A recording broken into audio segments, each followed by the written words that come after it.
now, another question, a little bit more deeper into that. Are those people that are more inclined to these kind of situations more aligned with themselves, or they might be experimenting through their life more trauma?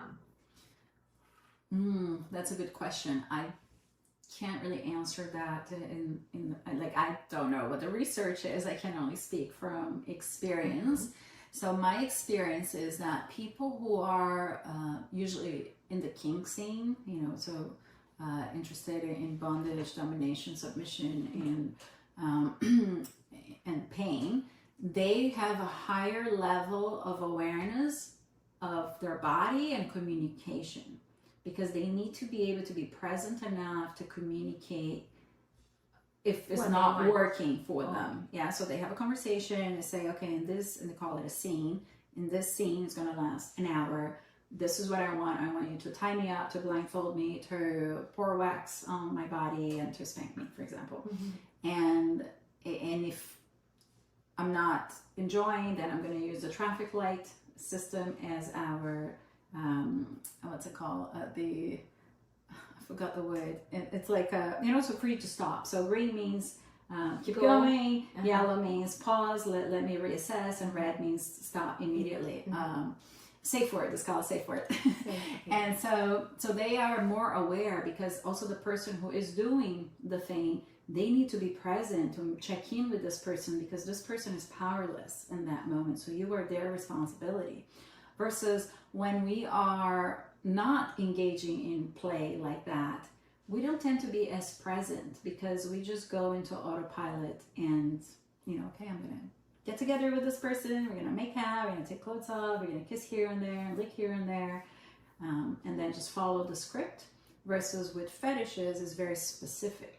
So if you have a foot fetish, you could keep your clothes on, or you can take it off, but the focus is on the feet. And that person only focus on their own pleasurement, or what about the other person?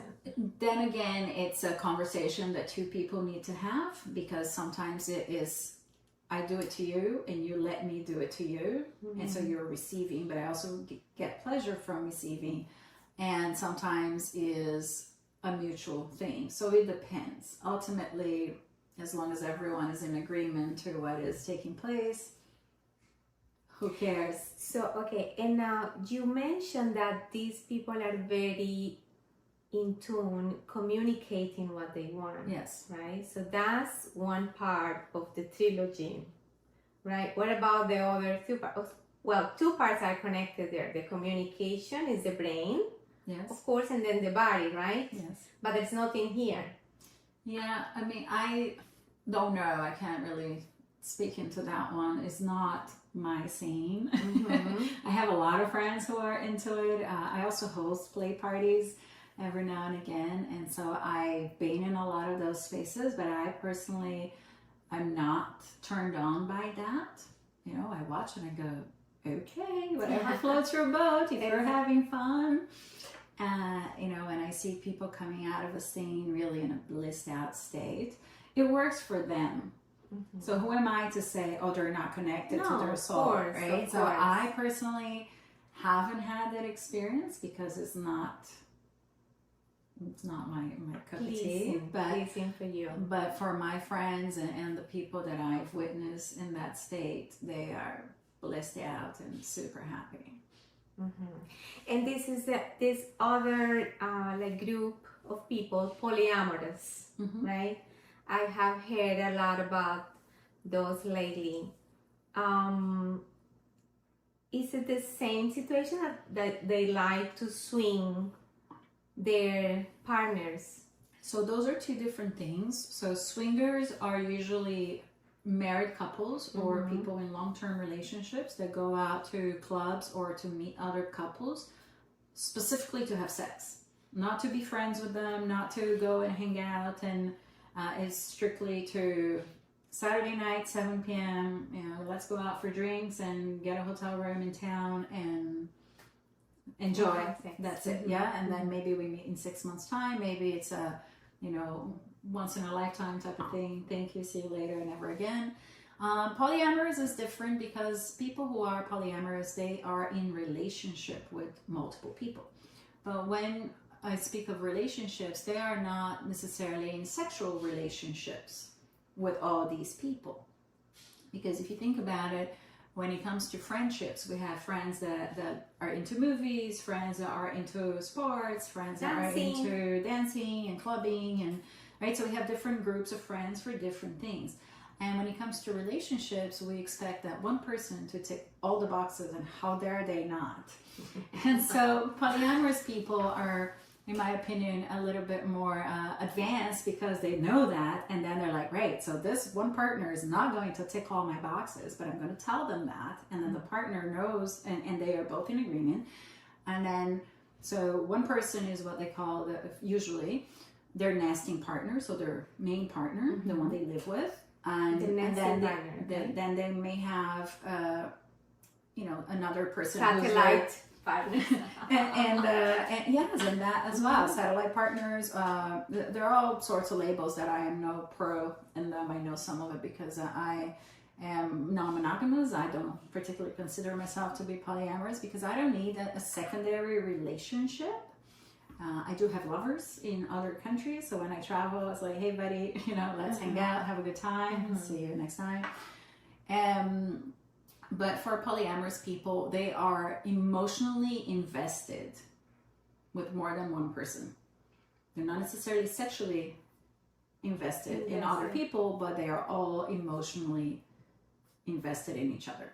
Versus the swingers are not emotionally invested. Swingers are here, so mental and genital, but no heart.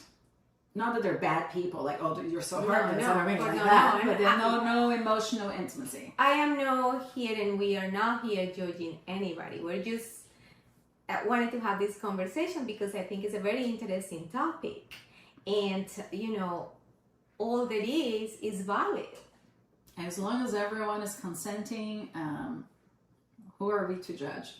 Exactly, we are nobody to judge. As long as you're having fun with your partners, whatever it might be. Yeah, as long as everybody is having fun. And then, of course, everybody has to have fun. It's true.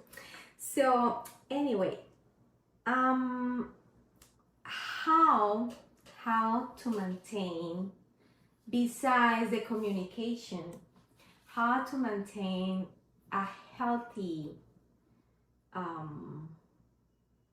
relationship with that part of your body. With your genitals, you mean? Mm-hmm. Yeah. Do you mean with self or with a partner? With both. Both. Yeah, so self-reflection, really asking yourself questions, do you self-care? Do you actually take your time to connect with your genitals instead of just like, I'm just going to use you to get pleasure, but actually, do you have a relationship with your genitals? And most people don't. I know I didn't for a very long time until I did. And now it's like she's a separate entity for me, and I talk to her and we check in. And how to maintain a healthy relationship is to have awareness, because sometimes the body is saying no, and it's clear for men that it's not what they want. They're not getting an erection. Their body is clearly saying no. And in their mind, they're like, oh, I really want to do this. Oh, she's so hot, and I really want to have sex. But the body's like, no, buddy, it's not happening. And instead of thanking their body for letting them know, giving them the signal, they get really upset. And for women, it happens as well, especially if they don't orgasm. Women, a lot of the times, they've been abused or they've been violated, and so there's a lot of pain. There's a lot of shame around their genitals as well, and some that have, say, some of them are pink and some of them are darker, and then they see in porn movies that, oh, mine should be pink too, but it's not. Oh, there's something wrong with me, or my labia is too big or too small, or my clit is whatever. And so there's a lot of hate or feelings of shame with one's body, and not just the genitals, but the body itself. The body itself. And so with that, that puts the body out of balance, because if everything is energy and you're not thinking positively about your genitals or your body, well, obviously your body is not going to give you what you want, because you are not in alignment. You are not in alignment. And the way to tune into the body and into alignment is to pause and listen what it's saying. Pause and breathe, and then start asking questions, because you need to be trained enough to start listening. But in order to hear, you got to ask the question first, because the body's talking to you all the time, but we're just too busy using our minds to try to understand what the body is saying. Lives with its but stress. When you pause, and the way to pause is literally just stop, close your eyes, and take a few deep breaths, like a few of those will do it, and then your nervous system will start relaxing, and then you can ask the question, how are you, body, today? How are you, pussy? How are you, dick? I talk to my pussy all the time. Great. Because I am not into these other kind of relationships to me, the trilogy has to work in order to connect. So I tend to harness a lot of sexual energy. Mm-hmm. That's what I do, so many things. Nice. People always ask me, but you're into this and that, and I say, yeah, and then I just don't want to say more, not because of nothing, I can give a fuck. Mm-hmm. But it's just because I have a lot of sexual energy, but I like to transform it. Sure. I like to take that energy because I think it's beautiful. It's a beautiful energy because inspire you to do so many things, right? It's beautiful when you have this desire for someone. I think it's precious. I mean, to me, giving my body is like, I'm giving you my fullness. I'm giving you my wholeness. But to me, no, everybody is worth it of that. That is true. And then that's what I take that energy with me and I transform it in something else. Mm-hmm. So I write a lot. I love to write, and I also like to do a lot of activities. I'm a private pilot. I am an architect. I do construction work. I do, now I'm doing this podcast, social media. I am all over the places. But I love traveling too. Love traveling. And, because you can go and disconnect and have new experiences. And that is always fun. But some people don't know how to transform that sexual energy. So what you will recommend to those people that maybe they're feeling disconnected, but they don't know what to do, they don't know how to do it? I'll tell them to join my course. Okay, that's good. You have a specific course for the specific topics. Yeah. No. We're gonna have all. I'm sorry, Bia. Mm-hmm. We're gonna have all that information about Bia after this podcast finish, and on my website I'm gonna create a link so people can, communicate directly to her and take advantage of her expertise. Yeah. So the short answer is it takes a lot of practice. And it takes a lot of developing your awareness muscle, which is pause, take deep breaths, start connecting with the body, not straight to your genitals, but your whole body is orgasmic and it can be an erogenous zone. But we are taught, here's good, here's good, here's good, that's it. And we have like 99% of the body that hasn't been explored yet. And so hasn't been explored. and this is why the course is called Pleasure Awakening, because it's literally awakening pleasure from head to toe. And like anything that you're good at, it takes practice, lots of practice, and more practice. Practice is good. Yeah. And so when you actually practice and you take the time, what it does is you have your own sense of awareness of your own body, but also when you are with somebody else, then you are more in tune with your own body and your own pleasure, as well as you're tuning into the person you're with much deeper, because you are not stuck in your head thinking about orgasms or performance or the to-do lists or work or whatever, you know. So it's a game changer, you know, for me. I haven't said this before, but I actually was an escort for 5 years, and people always ask me, "Ew, how were you able to do that?"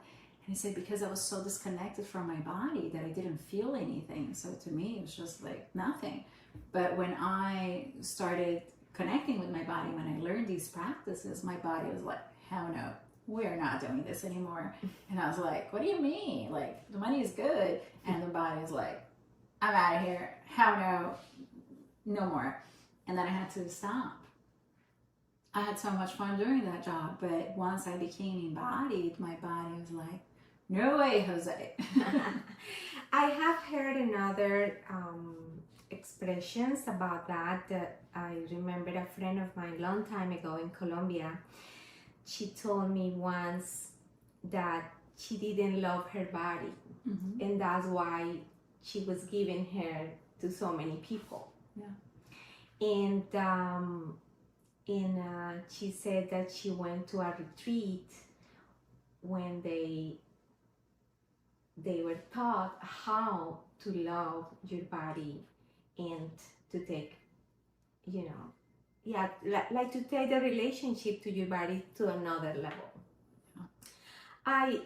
Since I was little, I'm always being like fully present of myself. Since I was little, even though people were telling me things that I knew they were not true, I knew who I was, and I always was like, no, excuse me, that's not for me. So that's a beautiful thing to do. That's a beautiful thing to do, and I am so blessed for being that way, and I love it. But I have to tell you that when you are like that, maybe you don't explore yourself that much. I've been married twice. And like for between the two marriage for 16, like 25 years, and I am 50, so basically most of my life I've been in a relationship. And in those two marriages that I have, I never was able to fully pleasure myself. Never. It was until my second marriage end that I was start like asking myself, okay, now what do I want? What is next for me? Of course, I didn't want to jump into another relationship right away because I was tired in one that, and on top of that, it was sexless for the last 4 years, 5 years, 4 years. And I said, what do I want? What do I want? And I said to myself, I want to fuck. And that's what I did. I wanted a partner that, you know, wanted to do that with me too. But I always been very honest to what I want. And then I had that kind of partner for, maybe 3 months. But I'm giving you this story because after I had that I wanted and my body was missing, there was some disconnection with my other two important elements, right? So, and then the heart start like trying to connect with this person, but my mind was saying no with this person. So, and I didn't like it. I didn't like it. So, and then it became a journey to me to discover what I really wanted. And it's the same thing.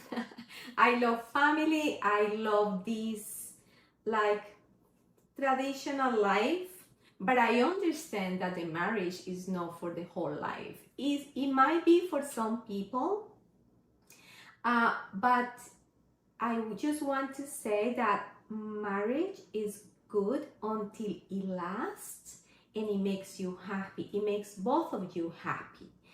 Because when you start not feeling happy, most probably the other person is not feeling happy either. So it's the time to stop, right? Yeah. Well, I work with a lot of couples, and communication is usually missing. There's the assumption that they should know, or one partner is happy with the way things are, but the other one is really unhappy, and they don't have the skills to communicate what is really happening.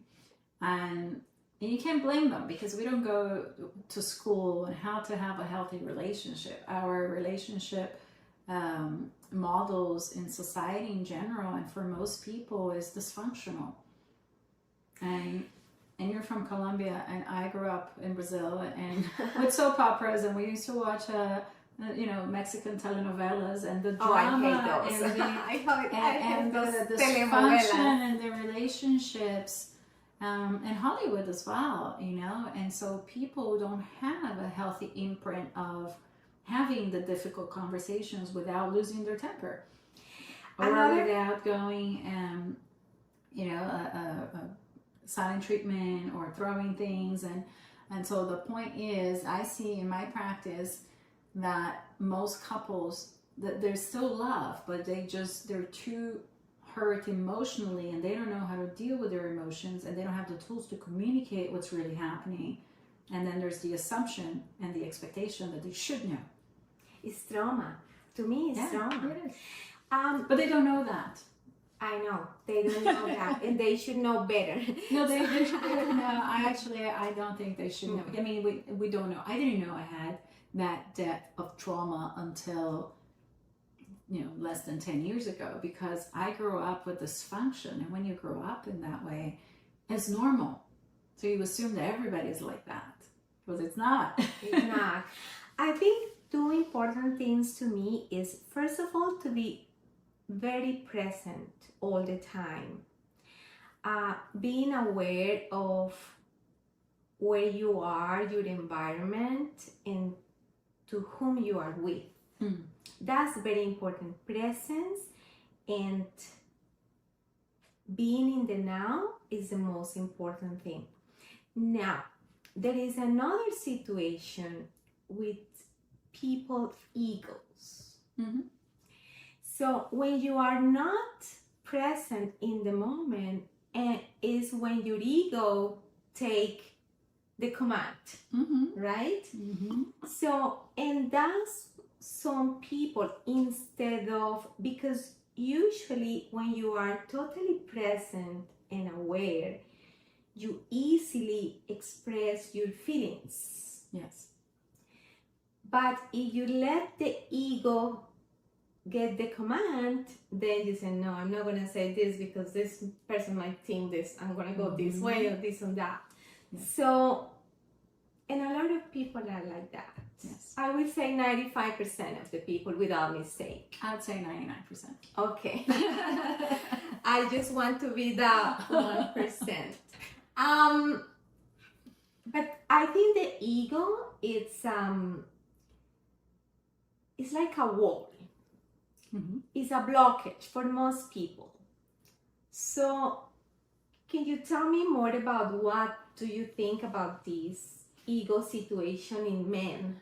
Because I know men are more, they tend more to to feel or to feed that emotion. Yes, that's a survival mechanism. The need to feed that is I need to inflate myself, or I need to prove to the world that I am fill in the blank, because otherwise I am inferior, I'm weak, I'm insecure, fill in the blank. And so the ego is a protective mechanism, and you develop that when you were a child. Everybody did, because babies are born pure, they're born a blank canvas, and everybody gets different programming, like a computer, right? You get a computer with the basic software, or a phone, it comes with the basic apps, and then you just start adding it. So who adds what? Mm-hmm. So it depends on your culture, on your religion, your, which country you were born, and all that. And so ultimately the ego is the need to protect one's perception of identity. And most people are not aware that they're doing that. And unfortunately, in this lifetime, it's not going to be everybody's mission to break free from the ego. And this is why when I see people who are really angry or really acting out, and you go, I feel compassion for them, because they are so unaware, and they have this need to use power over, or to, lie or inflate their stories, or their, whatever the thing is, because they're trying to cover up for their insecurities. I think when the ego enter in the arena, you may kill that connection. Sure. Right? Yeah. And that's a shame. That's a shame, because it might be a good opportunity for them to work on that. But as you said, it's a defense mechanism. And they are just living in that way for the whole of their lives. Yeah, but the thing is, when you don't know what you don't know, you can't do anything about it. And I remember once someone said to me, "Oh, you're too passive aggressive." And I said, "No, I'm not." and they go, "See? Oh, okay." And then I started noticing, because someone brought that to my attention. But at first I was offended. Like, "Oh, what do you mean? I'm not passive aggressive." And then I started noticing my interactions. I go, "Oh, I was passive aggressive just now." I actually had to Google them. Like, what are the behaviors of someone who's passive aggressive? And then I started seeing that, oh, wow, I do this. And then I started noticing when I did it and I was rude to someone, I'll be like, "Fine." And I go, "I'm so sorry. Actually, I didn't mean to say that. Let me take that back." So I started taking responsibility for my actions, but I didn't know what I didn't know.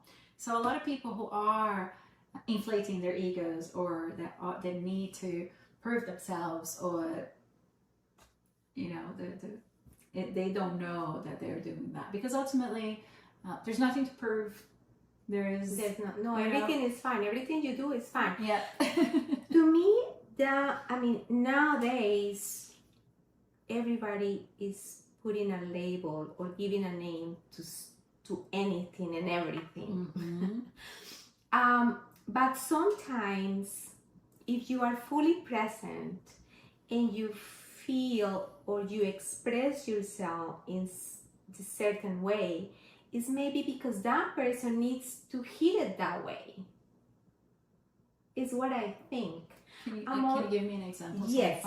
For example, I can be here with you, and we are talking about this topic.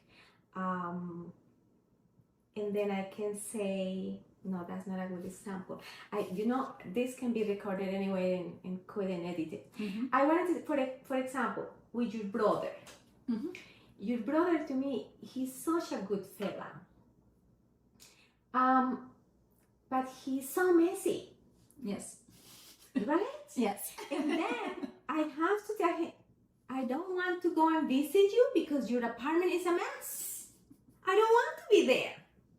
I'm being fully present. Mm-hmm. It might hurt his feelings, but it's true. Yes. So what is that passive aggressive? That's not passive aggressive. Okay, good. You're stating facts. So passive aggressive will be something like, oh, your apartment is so clean and so organized. Then Yeah, that's being passive aggressive because it's not true. Yeah? Okay. Also, so passive aggressive is when people start making things up, kind of thing. No. Or they're not saying what they exactly mean. Exactly. Oh, okay. Yes, Got that. Oh no, I said everything. I mean everything I say, and I say everything I mean. Great. Me too. It has to be that way. I don't know any other way to be myself. Mm. And I know some people don't like it, and I don't care. And some people like it. I don't care either. It's just who I am, and I have to express myself. But yeah, definitely, I think when people are saying something just because they think the other want to hit it, or you are trying to be nice, right? Yes. You are trying to be nice, but not completely being honest. Yeah, but why do you think that is, though? Because they are lost. No, it's because they are a little lost. I mean, they might not be totally lost, but they are lost. But that's not why. The why is we are tribal beings. So, what's that? When we were living in tribes, you had to fit in. Mm-hmm. And so you had to behave a certain way, because if you were exiled from the tribe, your survival depended on them, because they were hunter-gatherers. So you moved with the group. But we've evolved thousands and thousands of years. We are not like that anymore, but our brain hasn't caught up with it. So we go into this primal survival mode where if you don't belong, subconsciously your brain is going, exile. I'm going to die because the tribe, this group of people, will reject me, and then my survival depends on them. It's not logical. It's not logical. In fact, I have to say, Bia, that my experience myself, you ended up having very few people around you when you are a certain way. Mm-hmm. And I don't care, because I like to express myself in the way I want. And of course, it's nice to have friends around, and of course, it's nice to be in a relationship, but I like to be choosy with my friends and with my relationship. Yeah. If it's someone that is not in the same frequency I am, I choose not to be there. Yeah. And I think that's, setting my boundaries in a very healthy way, mm-hmm. in a very healthy manner. Yeah. Right? Some people evolve more than others, and it's okay to let them behind. Sure. Anyway, well, now let's wrap it up and tell us 3 tips to connect to our sexuality much better. Yeah. Pause. Take deep breaths. And especially if you are about to orgasm, don't go like... Really take deeper breaths, like... and enjoy it. Well, and you may want to make sounds. And I know for a lot of people, making sounds it's like a no-no. There, mm-hmm. There's shame and there's guilt around that. But the more you make sounds, the more pleasure you're going to experience, because sounds create vibration, and vibration, they expand. They expand. And so it's energy. Yes. So the tip is breathe. Just breathe. Notice the pace of your breath, especially if you are masturbating or having sex, and check in with your body. And do you really want to masturbate right now? Do you really want to have sex with this person right now? What is the reason behind your desire to be with this person? Is this to inflate your ego? Is this to give you an orgasm? Are you having sex because you want to have cuddles afterwards? Or actually you just want cuddles. A lot of people say that. They say, I have sex for the cuddles. I don't really care about the sex, but I want to have cuddles. But they don't know how to ask for cuddles, just cuddles. They want to be nurtured. That's right. So ask yourself better questions. And remember to breathe. And breathe through your orgasms, and you would thank me later. You're welcome. Excellent. Thank you, Bia. You're most welcome. It's been very nice and Thank you. And productive and informative. So thank you so much, and till next time. Till next time.